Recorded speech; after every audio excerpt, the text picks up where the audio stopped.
Total War Warhammer 3 is a game of many interesting characters and campaign options. As you play, however, you may experience a desire to tell your own stories in this game. Instead of reliving the ambitions of characters that existed in Warhammer lore for years, you may want to create your own characters, make them faction leaders, and lead your characters to greatness. Today, I will share a mod pack with you. This mod pack allows you to create your own characters and play Total War Warhammer with your characters as faction leaders. It works on latest 8.0 version of the game, and it is fully compatible with all existing mods, so feel free to add everything you like. Let me show you how this mod pack works. Let's say you want to play as a Slaneshi cult led by a mortal chaos sorcerer. Let's say you played as vanilla Slaneshi factions many times, and now you want to tell your own stories. And here we already run into the first problem. All available Slaneshi factions are legendary lord factions. So the first mod you need is Mixus Unlocker. This mod allows you to play as all minor factions in the game. You see, most minor factions in Total War Warhammer are led by generic lords that are not present in the lore. And what does that mean? It means that we can replace these generic lords with our own lords without removing any critically important characters from the world. But then you may run into a second problem. Some factions in Total War Warhammer simply don't have many minor factions in vanilla, simply because these factions have a ton of legendary lords. The great example of that are Chaos Warriors, who have a shit ton of legendary lords, but only one vanilla minor faction called the Khazag. You may need more minor factions, and for that, I use Immortal Empires Expanded mod. This mod removes these annoying holes in the campaign map. This mod populates Kuresh, Nippon, and expands the Eastern Steppes. But most importantly, you now have more minor factions to choose from. So now we can pick a faction on which we will build your Slaneshi cult. Let's assume it will be a minor faction called the Exquisite Pain. It has a very cool color scheme and a very cool name. This is a faction that is attacked by Archaon on turn 1. And here you run into another problem. This guy, this Exalted Keeper of Secrets, the vanilla leader of Exquisite Pain. If you want a role-playing experience in Total War Warhammer, you want to create your own lord. You don't want your character to be a sidekick for some no-name demon. So what you need is a Lord Hero Swap mod with a special fix for 8.0 version of this game. This mod allows you to transfer lords into heroes and vice versa. We need this mod because when you transfer a faction leader to be a hero, you can then fire this hero. And when you fire a hero that was previously your faction leader, the game will automatically appoint one of your remaining lords as a faction leader. Let's move this Keeper of Secrets to the fortress first. We don't want to fight Archaon in the open, he is too strong for that. Now that you're ready to perform your coup d'etat, you need to hire the lord who will become your main character. You want your character to stand out, you don't want him to be a regular generic lord. And for that, my mod pack has Custom Lord Creation mod. Let's pick this guy over here to be a foundation for our new character. And this is the UI for Custom Lord Creation mod. As you can see, this UI has 3 sections: traits, abilities, and character stats. The core principle of this mod is, when you make your lord stronger with any additional ability, it becomes much more expensive to hire him. And on the contrary, when you make your lord weaker, say, you decrease your lord's leadership or armor, you make your build cheaper.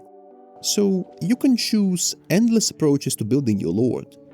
You can delay building your character for several turns to amass more money, or you can make a character who is not overpowered, but available on turn 1. Personally, I always make my characters on turn 1 just to make the story feel organic. This particular character, let's say we want him to be a refined master of magic who is somewhat frail for a Chaos Lord and a little cowardly. let's give him the Thirstful trait and the Chaos Familiar trait. Both of these heavily benefit mages. These traits are also from the Chaos factions, so by picking them, you're not ruining immersion. Since this guy is a master of Slaaneshi magic, and Slaaneshi factions also get an access to Lore of Shadows, let's also give him a Bound Pit of Shades spell. He will be able to cast this Vortex spell once every battle.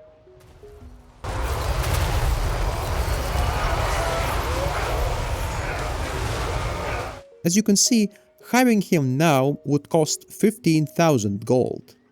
And we don't have that. We need money. Let's sell a province to this Norscan tribe. Since we're a Slaaneshi cult, we will easily dominate this Norscan tribe with seduction. And let's add some diplomacy. Great. Let's also join the War of the Scorn faction with Boris Ursus. You see, any faction that spawns near Boris will fight Boris eventually, so it's always better to get paid for joining the war. This Herald of Khorne's name is Horse, and Khorne certainly does not like this herald.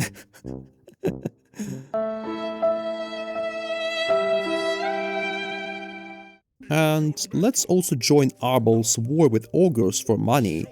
He will beat them anyway.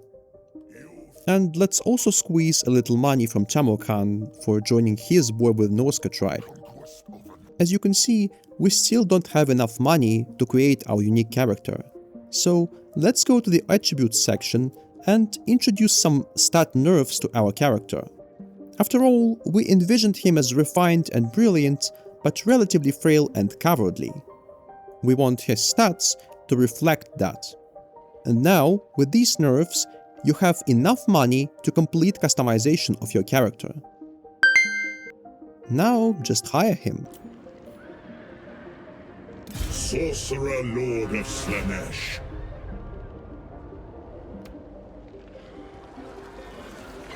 As you can see, he has all the traits we chose for him. Now give your lord a name of your choosing. It is time for coup d'etat. Give your new lord all the troops. Then, turn your generic lord into a hero. After that, simply disband this guy. Behold, your custom lord is now a leader of your faction. There is one last question we should consider, the question of aesthetics. You might want your character to have a certain appearance. This is where Variant Selector mod is very helpful. It allows you to choose a preferable appearance for your lord. It is especially great that this Variant Selector mod is compatible with all mods that add additional appearance options for your lords. Speaking of which, if you truly want your character to look unique, you may be interested in getting some graphical mods that add more appearance options for your lords. But there is a problem. It is completely impossible to create a set of reskins that would suit everyone. The biggest reason for that is a fact that most reskin mods do not just add variants of lord appearance. Instead, many reskin mods completely redesign an entire roster, and I personally don't like that. So in my mod pack, I only included a couple of reskin mods that only change the lords. The main reskin mod that will provide you with many options to create a truly unique lord is Rob's Lord and Hero variants. It adds new lord appearance variants for most factions. There is another set of mods I suggest you use if you are into vampire counts factions like me. These lord variants by Andros are completely amazing. These mods include necromancers, vampires, and wights. I also recommend you consider the reskin mods made by Storslam. This author reskinned all mono-deity chaos factions, also the greenskins, the ogres, and Cathay. His mods have lots of cool lord appearance options, but I don't like how Storslam reskinned some of the units. For example, I don't like these Slaaneshi Forsaken by Storslam. I really like how vanilla Forsaken look. So I'm only suggesting you check out his reskins, but be very careful and please consider how his reskin mods treat every single unit. I recommend these mods to you, but I'm not including them into the mod collection. Now, your setup is complete. You have a unique character with a unique set of abilities, leading the faction of your choosing, and all the mods needed to make the character even more unique. Before we finish, some technical details. Here is an order in which all the mods from my mod collection should be loaded. And by the way, don't worry about the fact that the reskin mods were not made for the current version of the game. Generally, the graphical mods work on any version. Thank you for watching this video, my dear viewer. I hope that experiencing Total War Warhammer as a role-playing game will bring you as much joy as it brought me. I will see you soon, here in the Videological Dungeon.